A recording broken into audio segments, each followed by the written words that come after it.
Debbie Ingraham is a woman who found neurofeedback in the 7th decade of her life. And when she did find neurofeedback, it took time to also find the right provider. It was Sieben Fisher's approach to neurofeedback for early life trauma that made all the difference for Debbie. And this approach, along with the deep and profound work that she did with her psychotherapist, neurofeedback provider, which was one, I think you're saying, Debbie, and with attuned neurofeedback psychoeducation, Debbie's been able to understand and integrate the changes that have been happening in her body and in her brain. And what you've said, Debbie, is that a different person has emerged from your regulated brain. Mm-hmm. The change that came about through her work with neurofeedback became her path out of the field of trauma. There are many things that life has to offer that she doesn't have time to get back.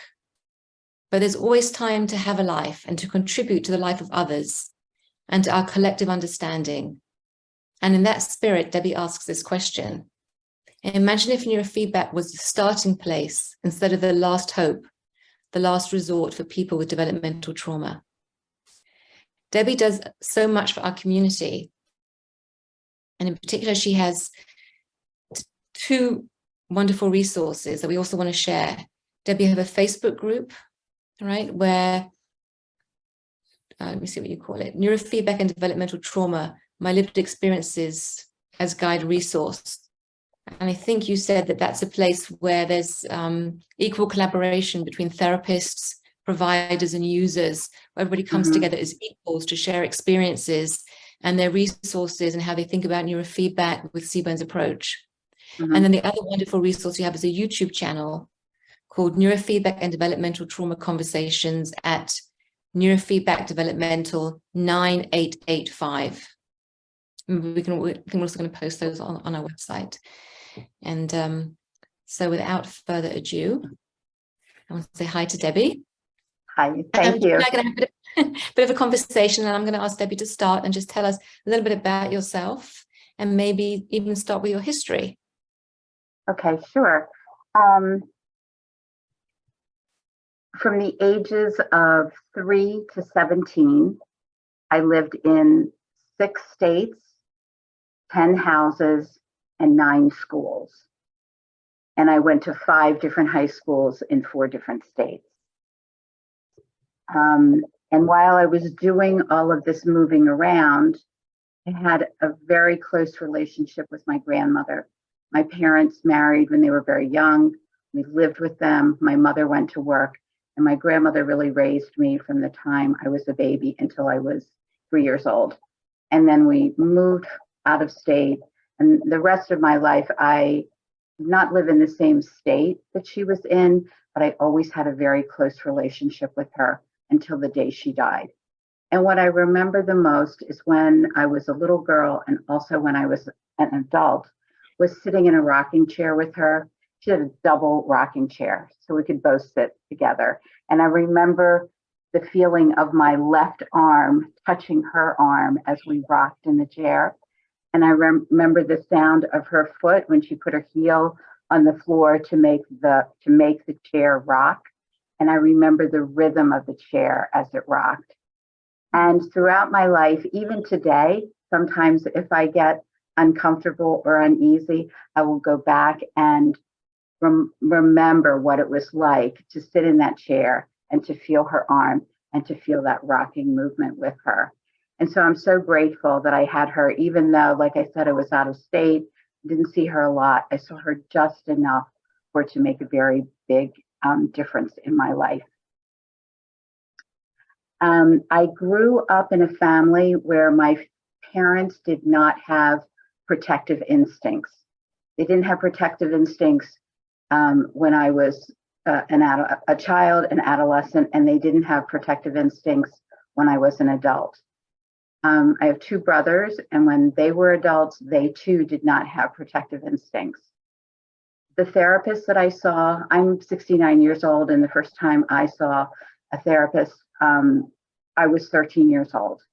And I was told that what my father was doing to me was not a big deal. And in fact, it was common in Oriental cultures. So my mother knew that I was being molested by my father. She took me to a therapist one time, and that's what I was told. And after that therapy appointment, and if you go back so many years ago, that was just unusual for a child to say anything, never mind you end up in a therapist's office. But I did, and I went in by myself, and when I came back out, my mother never mentioned it. She never said, "How are you doing?" There was never follow-up. It was like a one and done situation. I somehow made it through high school and out of my family. I never went to college.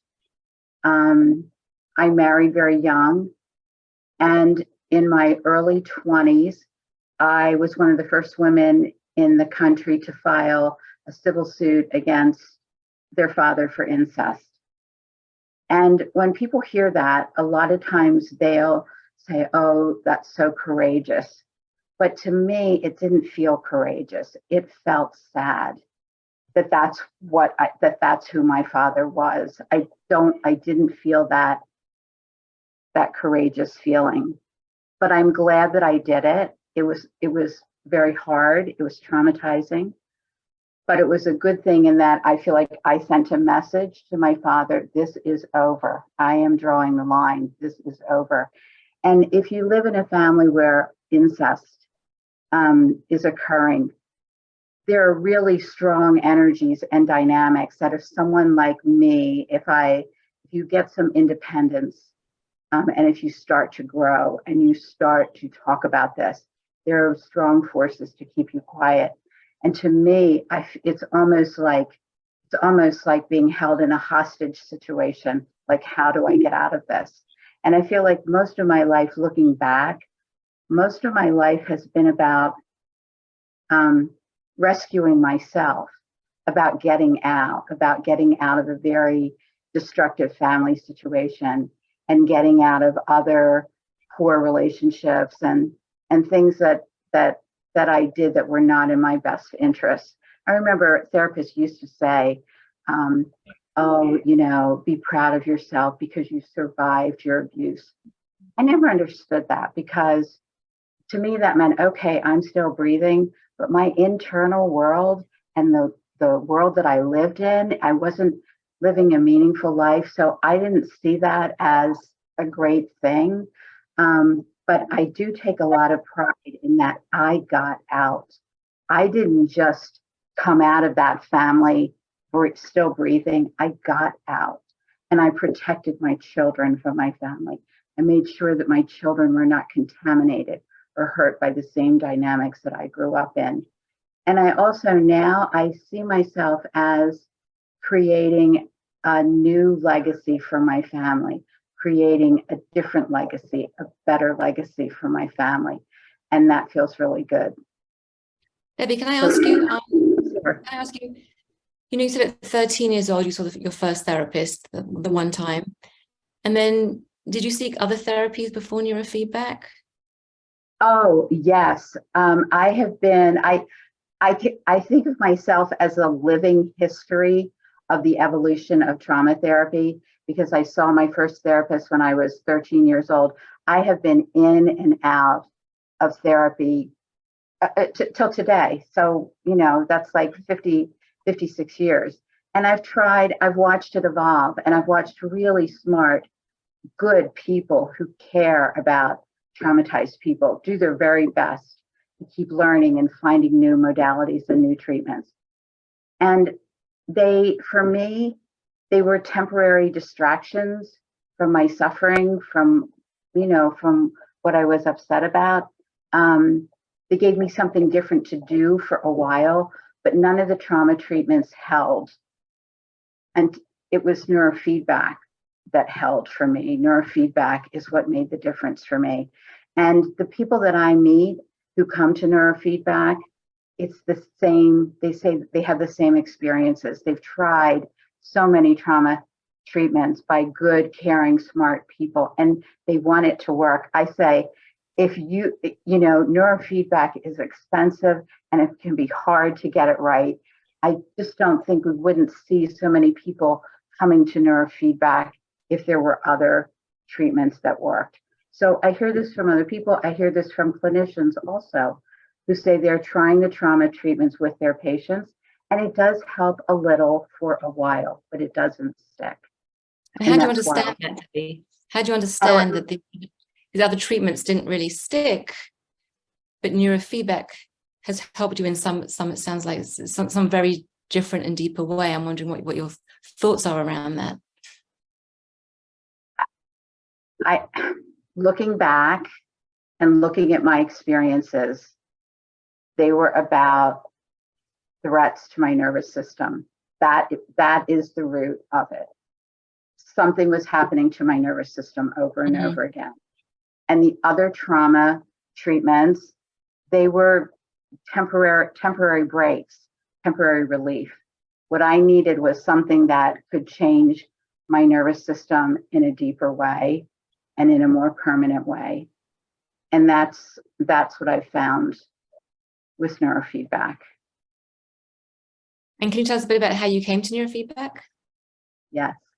I came to neurofeedback because in my early 60s, I had 2 more traumas, and I went to a new trauma therapist, and he met with me for 2 times, and he said, you can't talk your way out of this. He said, neurofeedback is the only thing that I know that can help you, and that's where you have to start. And so I did. We started looking for a provider, and it really took me almost 3 years. And this was, hopefully it wouldn't take as long now, but it took me nearly 3 years to find someone that could help me in the way that I needed to be helped. And he was really instrumental, not just in saying I needed neurofeedback, but he was with me through the whole neurofeedback process. He was always monitoring. He knew me because he was my therapist. He knew me. He knew how to listen to my voice and he had that felt sense of me that Seaburn talks about. So he knew if that was changing, where it was going as I went through the neurofeedback process. And as I tried different approaches and different protocols, he would say, neurofeedback is helping you a little bit, but the approaches that you've been using, they're not enough, and your neurofeedback isn't right.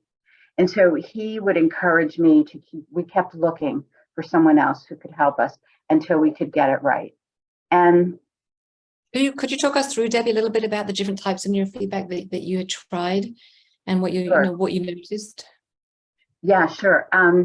The first person I saw was Les Femi, who's a pioneer. I love Les Femi. I was really privileged to be introduced to neurofeedback by Les Femi. If you've ever met him, he has a presence and a peace and a stillness that was just exactly what I needed. But he didn't know a lot about trauma. He didn't know that a trauma field of professionals existed. He had one approach, which was the 5-channel whole head synchrony training. That's what I started with him. And also open focus, which were mind exercises that he's created that parallel the neurofeedback process. I worked with Les for about 20 sessions, and there was improvement. But over time, not only did I plateau, I was losing the gains that I had, and I started to have problems that I didn't have. I was getting worse. And Les does not target. He just does the 5-channel. So my therapist suggested that I see someone else, which I did, and I tried brain paint. And brain paint, they told me I could do, brain paint, they ask you like 90 questions. And for me, because I was well-spoken, they decided that they didn't really think I was traumatized. So they were going to set the protocols as if I had ADHD. And they said I could train, I had a home system. They said I could train 7 days a week if I wanted, 40 to 50 minutes a day, 2 or 3 times a day. So I did, because I feel awful and somebody says train as much as often. And similar to what I experienced with Les Femi, in the beginning, I did get some relief, but it didn't hold and I started to get worse. Also, for me, if you're familiar with brain paint, it has those fractals that flash the colors. That was triggering to me. That was too much. So they told me to put a piece of tissue paper over the screen, but that didn't help either. The third person that I worked with was someone who is known to specialize in developmental trauma and neurofeedback, and she relies heavily on a quantitative EEG. And I had 4 quantitative EEGs done with her. And her belief in the quantitative EEG was that it was so accurate and so reliable that she didn't have to talk to me or be present with me, could really just put the sensors on my head and check in with her from time to time. And what happened with that was I got worse with that too. It was the same thing. For about 20 sessions, a few things are better, but it didn't hold. And then my therapist was really concerned because 3 sessions in a row, when he saw me, I was agitated and hypomanic on my way to mania. I've never had anything like that before. He said, you're doing everything that I'm asking you to do, and neurofeedback is helping you a little bit, but it's not right. Your neurofeedback isn't right. He said, I believe that there's something going on in the deeper structures in the back of your brain. He said, I don't think you have any control over those, and I don't think you have any conscious awareness of what's going on. And he recommended Enneagram training. So both of us, and he talked to the person who was providing the neurofeedback. So we both asked them to do Enneagram training, and there was just strong resistance to that. They were not going to do Enneagram training. So because I was now agitated and in a hypomanic state, my therapist has suggested I stop seeing this person, and we started looking for someone else.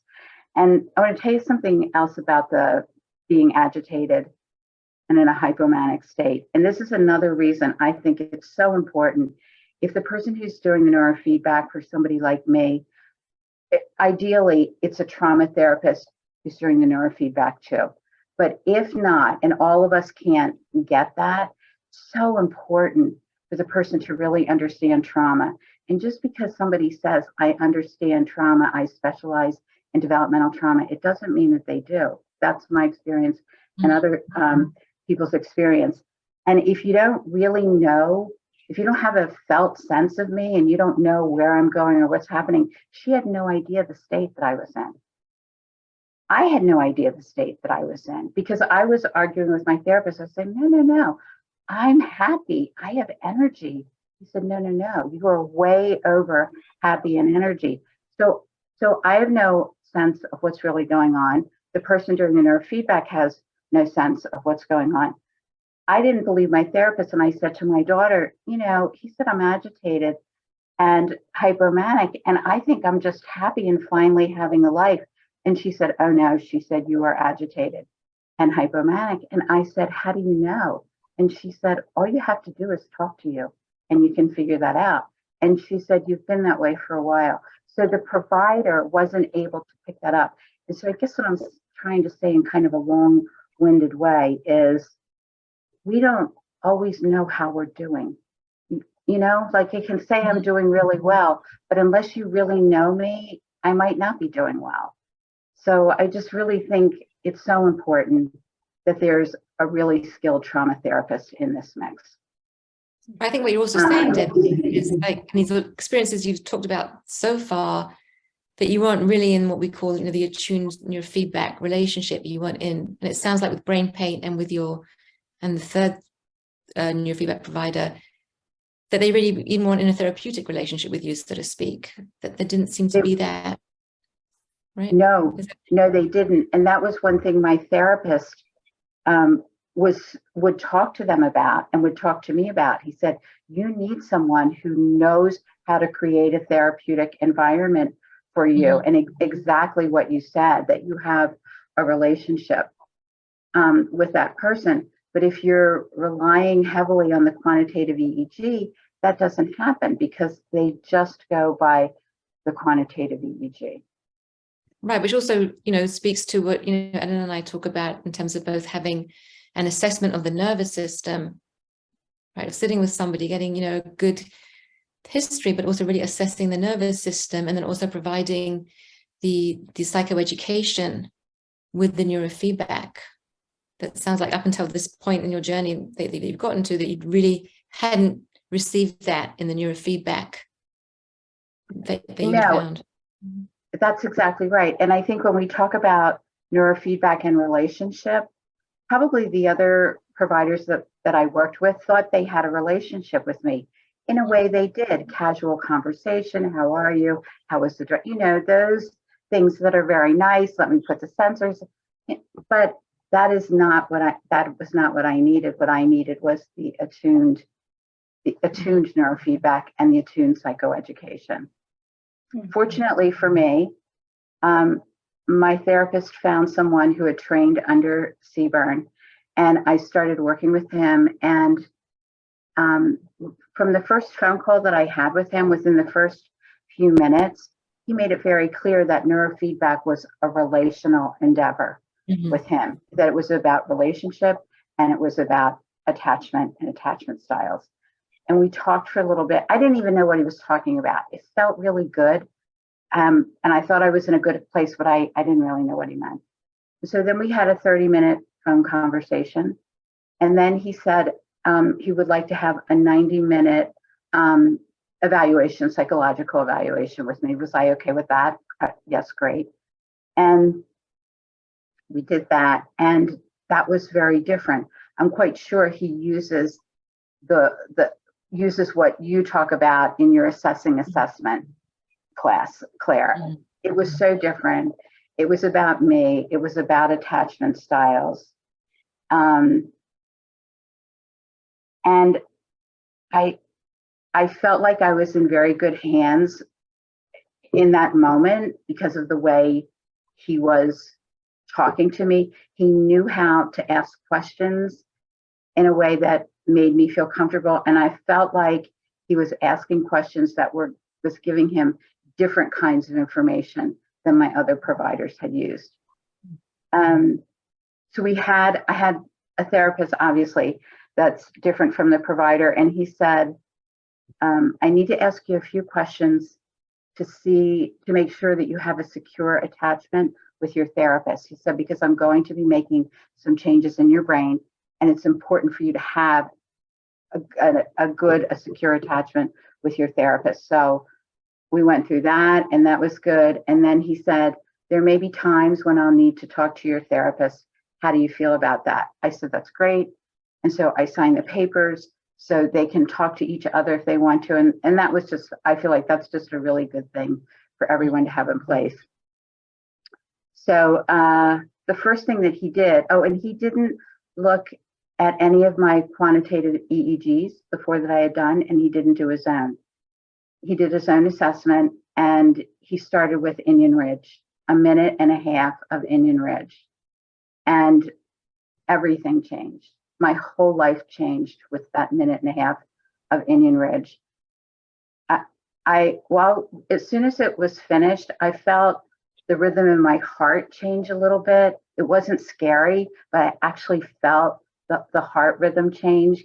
And my daughter and I went out to the store right after we were finished. We went to Target, and I'm disabled and I ride one of those carts in the store. So I'm in the cart in the store, and my body is so calm and so relaxed.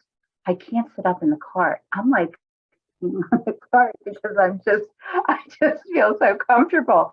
And before I did Indian Ridge, and I had 150 sessions of neurofeedback before I had this Indian Ridge session. And I caught on to the idea that therapists and neurofeedback providers are really interested in the question, do you feel calm? And I always said no. 150 sessions, no. One time I said to my therapist, I'm not sure I know what calm is. I know it as a word in my head with a definition, but me feeling that, I don't know. after Indian Reg, I was like, now I know. This is what they're talking about, this calm feeling. There was no anxiety. I was in the store, and I usually had trouble in the store, too many sounds, kids crying, noises. I'm in the store, and I'm able to differentiate the sounds in the store, and they're not bothering me. It's like nice. There's music here, and there's this happening and that happening. And but I had trouble. I was like leaning on the cart because I was so relaxed. We left the store and we went outside, and there was like a helicopter and a plane going by, and I was like, oh, that sounds over here and that sounds over there. And I wasn't overwhelmed. I wasn't startled. I could differentiate all of those sounds. We went home, and when I got home, my vision was different. I could see the colors were brighter, almost like 3D. And none of this, what I'm explaining to you, none of this is weird. It's, it's not like over the top. It's just very, very noticeable. It's very, very nice. So my vision is different. And very shortly after that, maybe the next day or maybe 2 days after that, I realized, no, the very next day, I realized all that adrenaline before Indian Ridge, I had a sense adrenaline was always pumping. If I was at the beach, I knew I should feel relaxed. It's that same constant push of adrenaline. The adrenaline, that physical sense of adrenaline always pumping, it stopped. And also my thoughts before Indian Ridge, my thoughts, it was, Les Femi used to call it jumbled stimuli. So you could be talking to me or asking me something, and it was just all jumbled up. I couldn't read things. I couldn't follow directions. If my daughter was speaking to me about something simple, I'd have to say, wait a minute, one word at a time, it's getting mixed up. All that stopped. Suddenly I could have one thought and I could act on that thought, and everything wasn't crashing together. But the biggest thing I think I got from Indian Ridge was the ability to pause. I noticed, like when I started with Indian Ridge, and this was really helpful because my provider said to me, you're going to feel this calm, maybe for a couple days, maybe for a week, but it's going to change over time. And he said, I don't want you to worry and think that you're losing it. He said, but it's normal for your energy to go up and down as you go through the day. And he said, we're not going for the Buddha with you. He said, we're going for an experience where you can experience all of life, including sad things and angry things, all of it. And we're not going to get so concerned if your arousal, if your energy goes up a little bit. We're going to look to how long does it take to get you back to a stable place. And so for me, once I could feel that pause, because that was really maybe the first time in my life where I experienced something different. If your whole life, everything is too much, and then all of a sudden you're calm, then I could go, oh, I was calm. Oh, this is something new happening. Then I could think, is this like a big deal? Do I need to take a walk? Is it something that will pass? So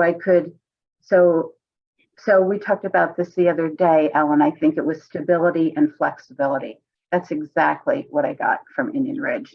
And that has stayed, and it's gotten stronger. It's just gotten better. And a lot of times I'm just amazed that something can happen and I'll be upset about it or anxious, and then maybe just for a little while. And then it just automatically, almost always will go back.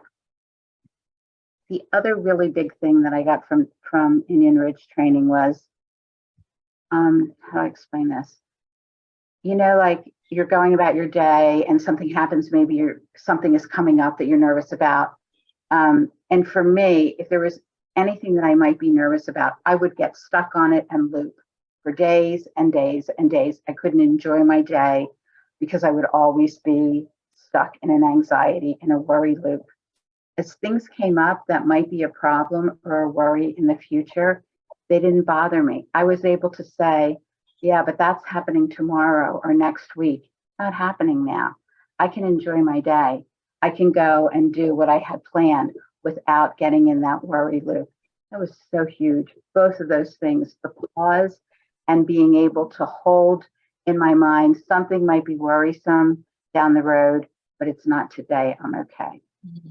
So that was my Indian Ridge experience, and everything changed for me. It seems like a simple thing to say, a pause makes such a big difference, but it really did. It was the beginning of having, I think, a sense of control over myself. Right, I was about to say, it gives you choices, right? It gives you choices.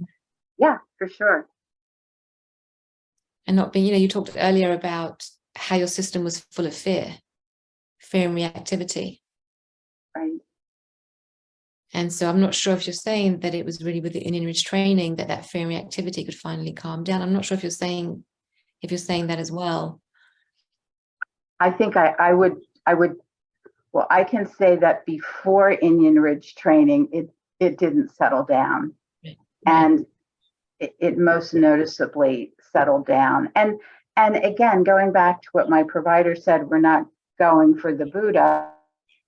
And so, like, he is teaching me that sometimes fear states are not bad. That's the purpose of our nervous system. If there's something out there that we should be afraid of, we want our nervous system, to let us know. So there are some times where I have an appropriate fear state. And there are some times, if a lot happens, I would say that it takes a whole lot right now, some really big things to happen to sort of throw me into a place that I get stuck in. But the good thing is, at least the way my provider talks to me about it, is he says, trauma can run very deep, and it's not cognitive, and we can't think our way out of trauma. But the good news is I have neurofeedback. So if and when something happens that I might have a relapse or need a little bit more, that's okay. We still have neurofeedback. But like I said, it takes a lot of things to really put me into a state where I'm stuck. Right, but it also sounds like with the provider that you have now, who's very attuned, he's also really offering you that psychoeducation piece that Ellen, talks about a lot, right? And that makes such a big difference because it helps frame things for you, which you can now also take in, and also seems to hold you in some ways. Oh, most definitely. That is like everything also. To have that understanding, it removes the stigma. It makes me, the way he talks to me makes me feel like he's not listening and thinking what's going on and fixing me. He brings me in as an equal partner to provide information. And so that's just a wonderful feeling, to be actively involved in a positive way. And it energizes me. It energizes me to want to live the best life that I can, because with neurofeedback, and as I understand the brain and the nervous system more, I feel like no matter what comes along, when you have neurofeedback, there's a way out.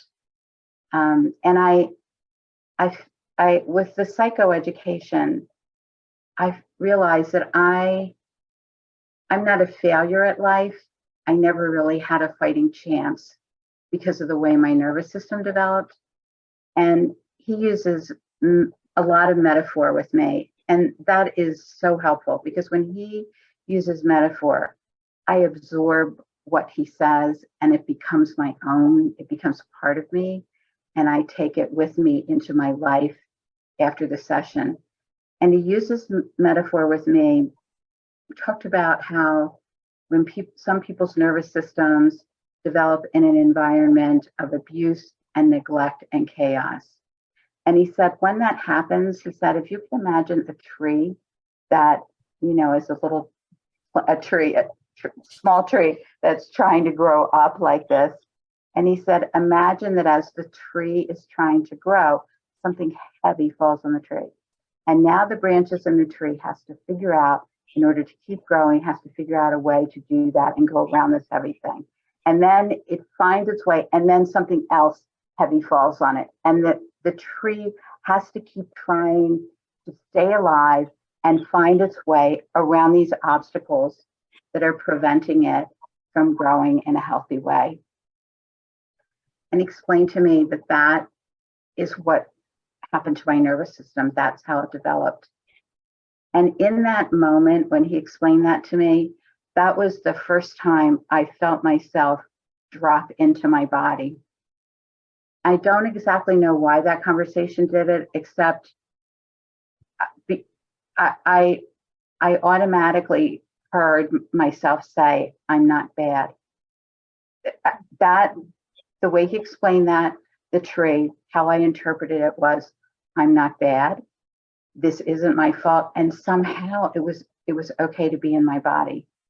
So metaphor is really, really helpful to me. Yeah, I mean, metaphor is wonderful. It's a very right brain way of communicating, right? Metaphor. But what I think you're also saying is the combination of the being in the neurofeedback, being in this very attuned relationship together, right? Sort of everything woven together, somehow in that moment allowed you to just suddenly drop into your body. Because one of the things I was thinking about as you've been talking is also how you seem to, I'm trying to think of the right word, sort of become, your orientation seems to shift to me, which, you know, I talk about within Enrich training, but both in how you could locate yourself. When you were talking before about how you used to sort of be stuck thinking about things in the future, but you'd be sort of really trapped by the past, right? You sort of just, and now you're like, oh, okay, but this is the present. I'm in the present. I can choose to think about the future if I want to, or I can stay in the present. I can choose to think about the past, or I can be in the present. And that's that choices, right? The pauses and the choices suddenly became available to you as everything reorganized. And that was, for me, a direct result of Enrich. Mm-hmm. But I feel like between listening to Debbie's presentation and what I know about, you know, with Claire, I just feel like there's something quite profound that's being discussed here. And I just have two small observations, because really there's not a lot to be said about. Claire, you've just done such a beautiful frame to this and guiding Debbie. And I think some of the biggest things, and I have such a respect for this field of neurofeedback and such a respect for all the different approaches. But when you're talking about normalizing the brain, which is the quantitative EEG approach, you know, some people's brains are quite uniquely different. And if they started out under difficult circumstances, or maybe they're just gifted or have a certain, so that kind of normalizing of the brain is not going to, for some people, it might be a good fit. And for others, it's going to take them farther away. And for people with trauma, they often have the experience, Debbie. So my thought that neurofeedback is not a self-driving car, that we actually have to bring different kinds of awareness to it. And so it's such a beautiful conversation. And the other is the power of what you said about having a certain kind of validation be part of the therapeutic surround, which is that ultimately your provider was telling you that there's nothing wrong with you. And that's a tricky thing to say to someone with trauma, because they absolutely know that something is very wrong, but they do not know what that means about them. And so your provider was able to say, yes, absolutely, everything that you've struggled with is completely valid, and you haven't done anything wrong. And that's the equation for safety. Like, finally, there's safety outside in this provider who understands, who is, and we're all continuing to learn. So it's not like we have all the answers, but there's also safety in here that you don't have to fight yourself anymore to redeem something that, you know, from early on when we're traumatized, we feel like there's something inherently wrong with us. And so part of the solution is to finally understand that that's not accurate, that there's nothing wrong with our beingness. And so between all the things that you said and Claire said and what I'm hearing, we're talking about the technical expertise that's needed here, and we're talking about the humanity that's needed here. And I just feel like what the two of you have orchestrated is this powerful conversation that, you know, the two of you will be the decision makers about how this gets shared. But I just want to tell you both that I'm just feeling like I'm sitting in the most profound conversation. I was thinking actually about, Debbie, what you were saying about that tree metaphor earlier, and what Ellen was saying about the cues. And yes, some people do benefit from cues, that's true. But I just had this image as you were talking, Ellen, of you, Debbie, as that tree, right? And having to grow this way and that way. And when you try to force a tree that's growing this way go like this, it's going to snap if you push it, right? That tree can't go like that. It can't. Right. That's not how you want to help kind of, right? You want to be much more gentle and be following the tree, right? Following the branches to help it kind of reach the sun. So I was just, sort of thinking about that metaphor as Ellen was talking, and it's sort of all coming together, and just how beautifully, Debbie, you talk and how much you give to so many others in the field. And your comment earlier that I read earlier that you had said about, imagine if this was the first line of treatment and not the last, how much more suffering we could help lift, right? Right, for sure. That's always our goal. So I just also was thinking about that, and there was something else, but it's escaped me right now. I had made a note somewhere about it, but it's gone because I feel so moved. But well, maybe while you're teaching that, is that you just made the most beautiful description of what attuned neurofeedback is. Like, if we could just take what you said there, when you were talking about not forcing a brain or a nervous system, but actually supporting it to find its own movements, to remediate difficulties and come into flourish. And that was the most beautiful description of attuned neurofeedback I've heard. So thank you for that. Well, I think this is actually just the field that the five of us are in right now. I think there's that synchrony, because when Debbie said that, I just had this picture, and then when you said it, I could just literally sort of see the tree branches and how you just have to really like pay attention, right? You have to attend, see how that tree moves in the wind, see how it grows, to sort of know how you want to help it shift. And it's especially powerful for me. I've tried my whole life to get here, and I made it. Mm-hmm. And when one of us makes it, we make it for all of us. I just want to say that, Debbie. So, and Claire, Mm-hmm. like what you do for all of us.